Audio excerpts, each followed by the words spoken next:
Bonjour à tous, on se retrouve à Privas pour la deuxième journée du championnat de France 24 MX. On l'a vu sur la première journée, la hiérarchie a globalement été respectée. Qu'est-ce qui va en être pour aujourd'hui? Pour le moment d'ailleurs, il ne pleut pas, mais on va quand même se méfier. Chez les juniors, c'est le jeu des chaises musicales jusqu'au dernier tour de roue. Vainqueur hier, Théo Bazerque a bien commencé la journée, mais a dégringolé au fur et à mesure des spéciales et des chutes qui vont avec. Il finit 5e seulement.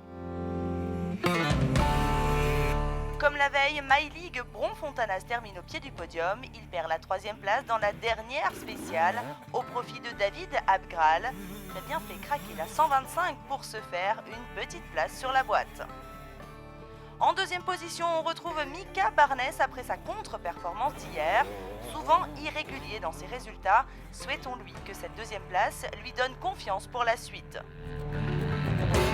Enfin, Michel Merel a dû remettre les pendules à l'heure à son poulain.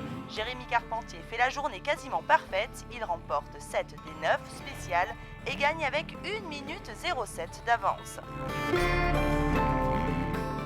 Qu'est-ce qui s'est passé hier soir chez Merel ? Non, ça doit rester dans le camion, hein, comme d'hab. Ma première journée, première engueulade, on va dire, première remontrance par le chef. Donc il fallait absolument remettre les pendules à l'heure aujourd'hui, ça a été chose faite. Donc je remporte 7 des 9 spéciales avec des bons chronos dans la ligne, même comparé aux autres élites. Donc je suis content, c'est une bonne journée.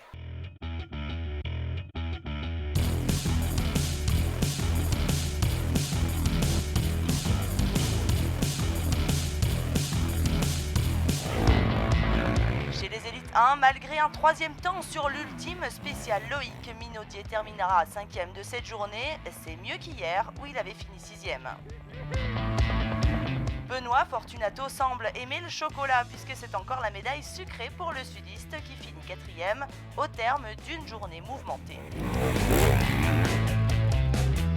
Julien Gauthier confirme sa 3e place de la veille sur sa 250 WRF complètement stock. Marc Bourgeois de son côté n'a rien pu faire pour contrer Super Nambot même s'il remporte la dernière spéciale. Malgré une grosse chute en fin de journée, Christophe Nambotin s'impose avec 1 minute 27 d'avance sur Marc Bourgeois. Il a fait le Super Nambot là ce week-end, c'est vraiment intouchable, donc quand c'est comme ça, on est ici pour marquer des gros points, donc 2-2 c'est vraiment une bonne opération pour toute l'équipe. Donc voilà, rester à l'affût et en tout cas super content quand même de ce week-end et voilà, ils ont fait du bon boulot, toute l'équipe de Privas, un vrai régal.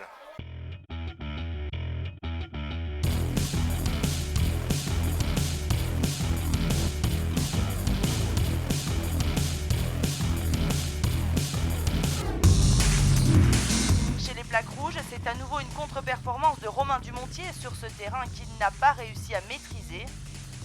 Il est 5e seulement.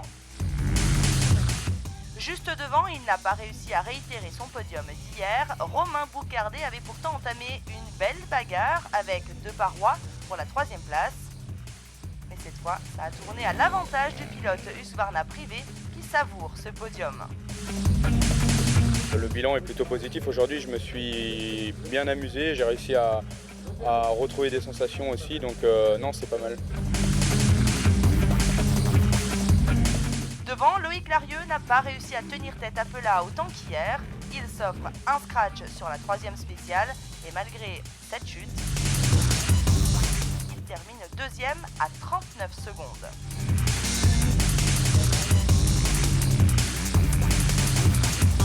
Journée presque parfaite pour le double champion du monde qui s'impose en E2. Il laisse toutefois filer le scratch à Christophe Nambotin pour une seule petite seconde. C'était chaud.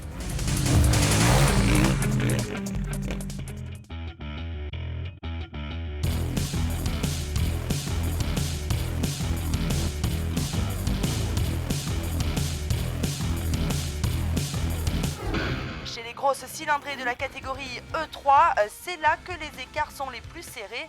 Jérémy Joly avait pourtant bien entamé la journée avec notamment un scratch sur SP2. Mais c'est encore difficile de trouver le bon rythme. Il termine 4e. Sur la 3e marche, Antoine Basset recule d'une petite place par rapport à la première journée. Il remporte toutefois 2 spéciales. Je l'avait dit hier, c'était certain qu'il remonterait rapidement les marches du podium. Il en manque encore une, mais c'est une deuxième position qui rassure Jérémy Taroux, même s'il avoue manquer encore de rythme après sa blessure en début d'année. Indétrônable, il a mené les débats de bout en bout. C'est un second succès pour Bellino en Ardèche. J'ai eu quand même 5-6 semaines d'arrêt avec ma blessure au mois de mars, donc j'ai pas beaucoup de roulage avec la moto. Donc voilà, j'ai pris un peu sur moi. C'est vrai que je suis pas tout à fait à mon niveau, mais j'ai fait le maximum pour être devant et j'ai tenu la tête avec Mathias quasiment les 2 jours, mais j'ai pas eu le petit plus pour pouvoir gagner. Donc j'ai préféré assurer là aujourd'hui avec une seconde place et on verra sur la prochaine course.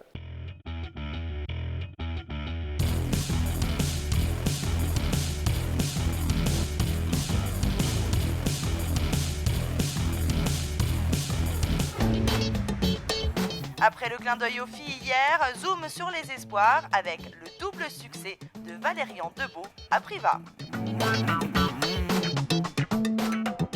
Voilà, c'est l'heure de plier ici à Privas sur la première épreuve du championnat de France d'Enduro 24 MX. Vous allez pouvoir revivre tout ce qui s'est passé à partir du 13 mai sur Motors TV. Et puis moi, je vous donne rendez-vous les 13 et 14 juin prochains à Bar-sur-Seine sur la deuxième manche.